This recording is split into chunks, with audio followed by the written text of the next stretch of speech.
Hey gang, it's Dave back with Blockbuster Underground. Today we're going to go over the new Captain America Brave New World movie. Was it any good? Is it worth going to see? Let's find out.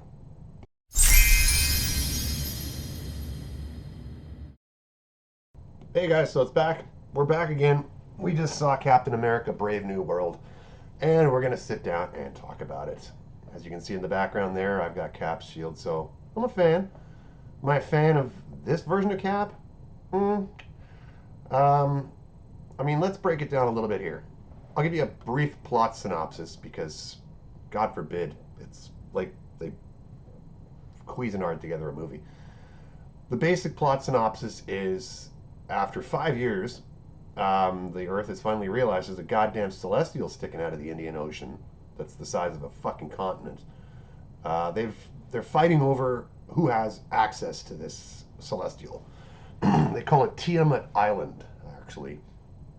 US, Japan, India, and Paris, France, are fighting over who's got access to this thing because apparently this celestial is now the main source of adamantium in the MCU. Yeah, fuck vibranium. That's done. That's yesterday's story. Now we're moving on to adamantium. So we're definitely headed in the X-Men direction. So, um, so yeah, Ross, Harrison Ford, is trying to get the this treaty signed where everybody shares in the wealth of resources. There's other countries that are kind of waffling about it. There's a possible war going on. Winds up the leader from the 2008 Hulk movie is behind all of this, kind of orchestrating everything Manchurian Candidate style, where he's mind controlling people, which you see in the trailer, where Carl Lumbly tries to kill Ford. Um, it's really weird. And then you got like the Serpent Society shows up at one point, but then they're just hired bitches from the leader to do their thing. You've got Shira Haas's character who shows up, who was originally supposed to be Sabra, who was an Israeli superhero. Um, that kind of, I guess, got benched because of the whole situation in Israel right now. And they changed her backstory to make it that she was actually trained by the Black Widows. And even though she's 5 foot nothing, 90 pounds soaking wet, she can still take out a hallway of guards. Yeah. So, and then it all culminates with Ross Harrison Ford turning into Red Hulk, which for some reason they made the crux of the advertising campaign rather than trying to keep it as a spoiler and, you know, a big reveal for the end of the movie thing, which they completely fucked the dog on. Basically, this movie reminded me of Love and Thunder. It feels like there's three different movies that, well, I mean, considering the number of reshoots they had to do, obviously, but it feels like three different movies they kind of cobbled together and stitched together, and none of it really makes any sense. I mean, there are literally lines in the trailer and scenes in the trailer that are not in the film at all. There's a whole scene where you see the honor guard in a cemetery aiming their rifles. That's not in it. There's a shot of this writing on the wall saying "Reset Ross, Reset America." That's not in it. The scene where Ross turns to Sam and he's like, "You're not Steve Rogers." That's in the movie. Sam saying, "Yeah, I'm not," isn't in the movie. Like it's obvious by the editing that there was stuff they chopped right out of this movie. At one point, Shira Haas actually has what looks like a costume with like a blue silver kind of emblem on her jacket, hidden underneath a leather jacket, which appears and disappears from scene to scene. So they were obviously going to have her do a lot more. She literally has like 4 lines of dialogue in the entire movie.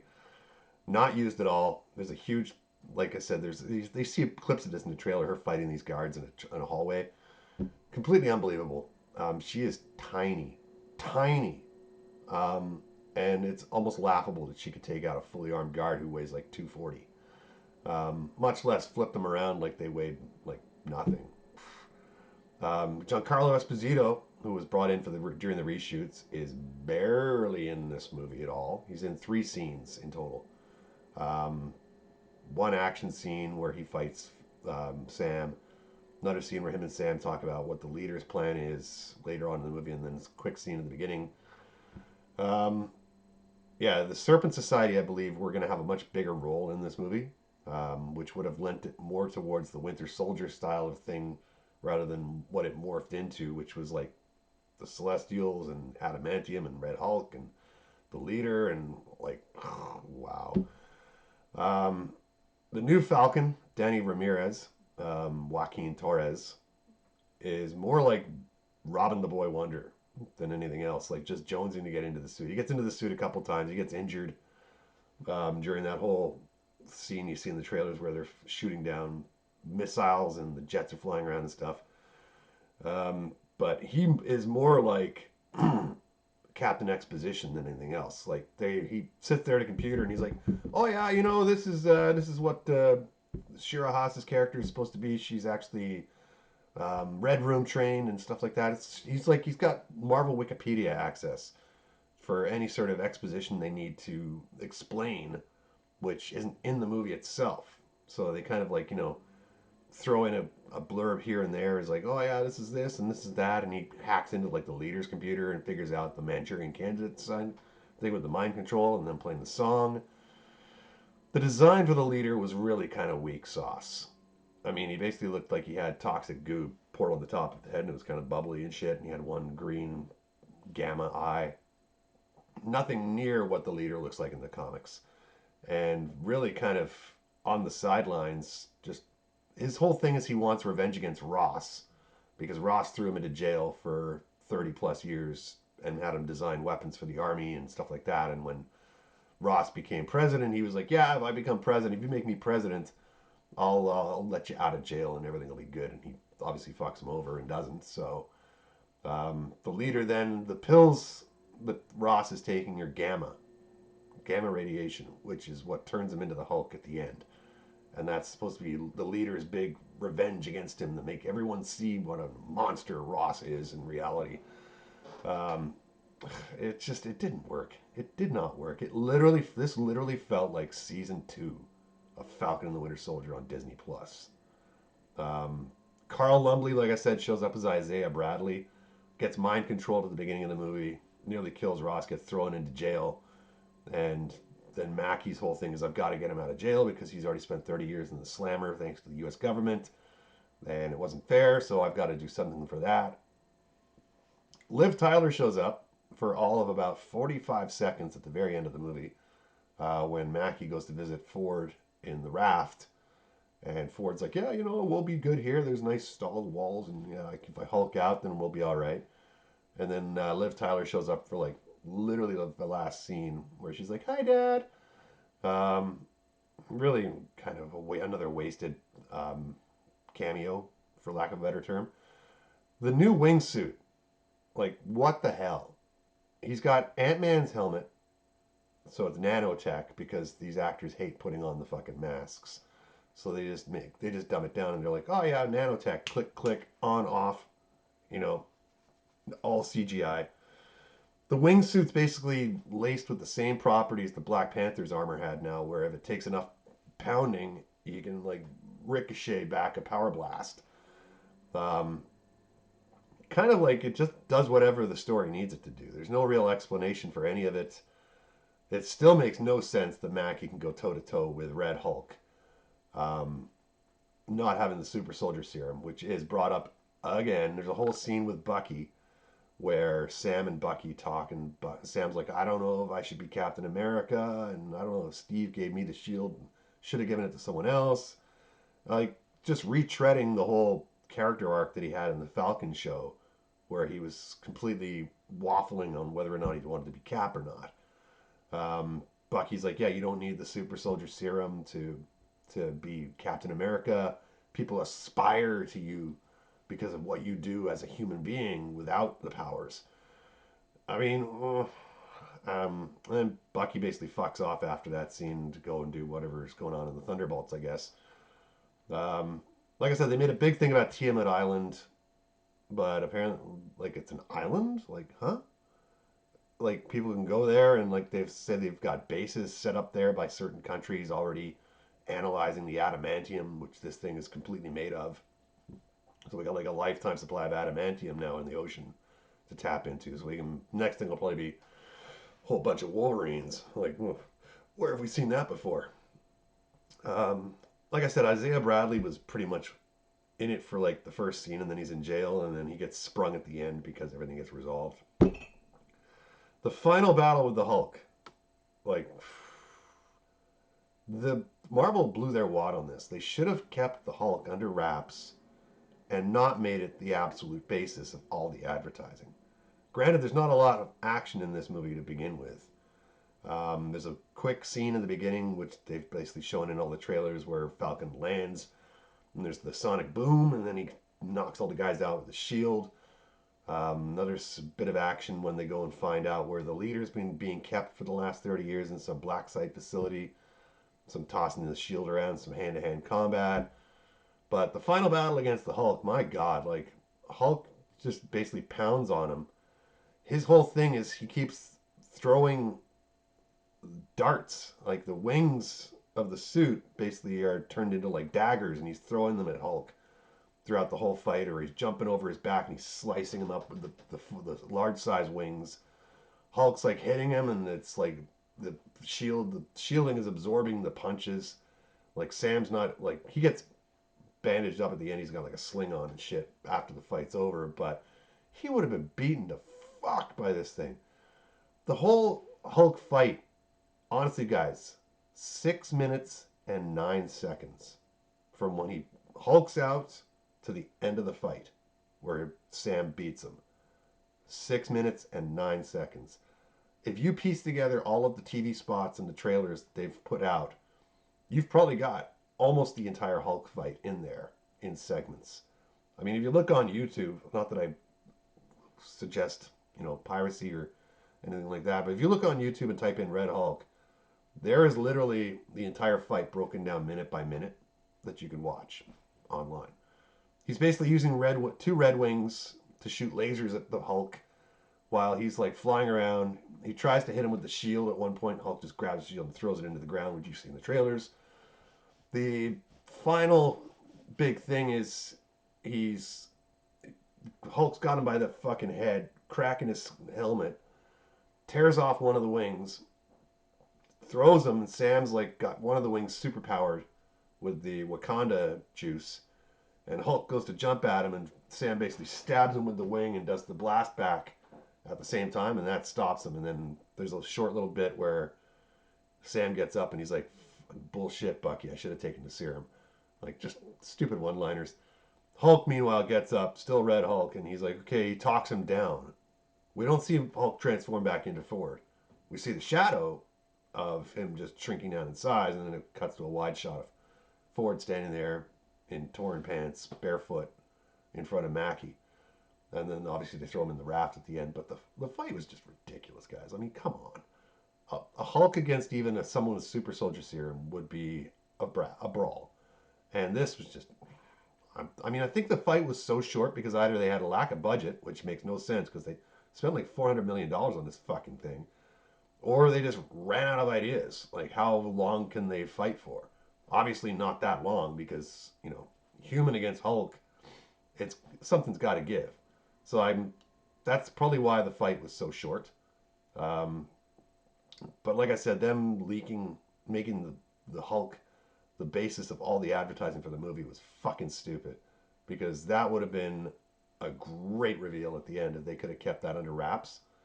Obviously, there's no way they could have, but um, so yeah, I mean, overall, I'm not going to drag on too much more on this review because there's no point. Overall, the movie wasn't terrible.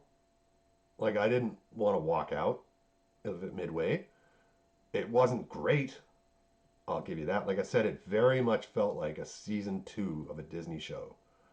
That probably would have done better if they'd done it that way because it would have given a little bit more screen time to explain who all these characters were. Like Shira Haas's character, Giancarlo Esposito. Like I said, basically in 3 scenes in the whole fucking movie.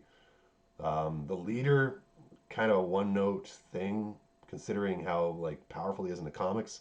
His whole gist is I want revenge against Ross because he fucked me over. Like Liv Tyler, like they were talking Betty Ross, Betty Ross, Betty Ross, and literally nothing of her. She's mentioned a bunch of times in the movie, but like I said, you see her at the very end for like 30 seconds or so. The tag scene, that's at the very, very, very, very end of the trail of the credits. So you want to stick around that long. Is Sam goes to the raft again to see the leader, and the leader's like, "Haha, you have no idea what's coming." Obviously, a setup for Doomsday. There's also a short scene at the very end where he's in the hospital and he's talking to Torres, who's still recovering from the crash because his suit got damaged. He crashed into the ocean, got really badly hurt. Basically, they're setting it up that Falcon is going to be the first member of the new Avengers that they were putting together. So, yeah, I mean, that was basically it from start to finish. 2 hours. I feel like there's a lot of it got cut out due to the rewrites and the reshoots and everything else. Like I said, it feels like Love and Thunder, where it's three films kind of just together, like Play-Doh, and then they kind of threw it in a Cuisinart and threw a bit of salt and paprika in there, and crossed their fingers and like, here's hoping we got a fucking movie. Ford, as anyone who watches this channel regularly knows, I am a huge fan of Ford. It feels to me like he really kind of phoned it in on this performance. There were certain scenes where there was the hint at something else going on, but it fell flat across the board. I mean, Marvel's in the shits right now. If this one fails, if Thunderbolts doesn't do great, and then Fantastic Four, holy fuck, they're in trouble. I mean, at least we've got the Daredevil show coming out in a couple weeks to look forward to, hopefully. Um, I mean, the advertising for that and the trailers I've seen for that have me hoping beyond hope that it's going to be good. But this, I mean, I went into this film with really low expectations, and that's why I said it wasn't awful, but it wasn't great. I mean, there are some decent action scenes where he's throwing the shield around and jumping and stuff like that. The overall story, though, was so disjointed, so kind of cobbled together. You could see where the cuts were made, like especially Sabra's character, Sidewinder on Esposito, supposed to be Seth Vogel, aka Sidewinder from the Serpent Society. There's a whole thing where I think it was Henry Rollins was supposed to be in this, and you can see there's a fight where Sam's fighting this bigger dude, and I'm guessing that was where he was supposed to be in it, but I guess I don't know, budget cuts. Not sure. Like Marvel's usually a cash cow machine, so I'm not sure why there would be budget issues, but it definitely seems like that was the case. I will be surprised if there's not a plethora of extended and deleted scenes on the Blu-ray 4K when this comes out, which will probably be, if I had to guess, June or sooner. This may actually be out on Blu-ray before Thunderbolts comes out. But yeah, was it worth going to the theater to see? I mean, some of the effects were decent, but just the overall lack of clarity and cohesion to the story is what made it just kind of. Mm. Um, I was hoping more from this movie. Like I said, my expectations were really low, which probably helped because anybody. I've seen a lot of reviews online where people hated this movie, like hated it. I didn't think it was that bad, but it certainly leaves a lot to be desired. And for Marvel to be putting out something like this at this point, when they're trying to course correct from the multiverse mayhem, fucking madness that they instilled into the theaters, this is not a good starting off point, in my opinion. Especially when all you've got is three movies this year, and if all three of them fail as badly as this did, then they're in the shits. I mean, say what you will about the James Gunn Superman movie. I've had my reservations about that. If you watch my trailer reviews, I've spoken in length about how that movie needs to be not only really good, but also make a lot of money. So it's got to get good reviews and it's got to make bank. Because if it's like the Transformers movies where, like critic reviews are like, this is bullshit, but the movie still makes $1.5 billion, then, is it really a good movie? I don't think so. But anyway, let me wrap this review up. Nice 20-minute runtime, nice and clear. But Yeah, mention down below in the comments if you thought what you thought of the movie. If you've seen it yet, are you planning on seeing it? If you think you're going to pass on this entirely until it hits Disney Plus, what did you think? Do you agree with me saying it feels like three movies combined together? What did you think of Red Hulk? What did you think of Esposito? What did you think of the new suit? Anything you want to comment down below, feel free. In the meantime, please subscribe to the channel. I'm trying to get some more subs on here, and it's just like pulling teeth out of a barracuda. Um, but yeah, like, subscribe, comment below, and we will catch you on the next video.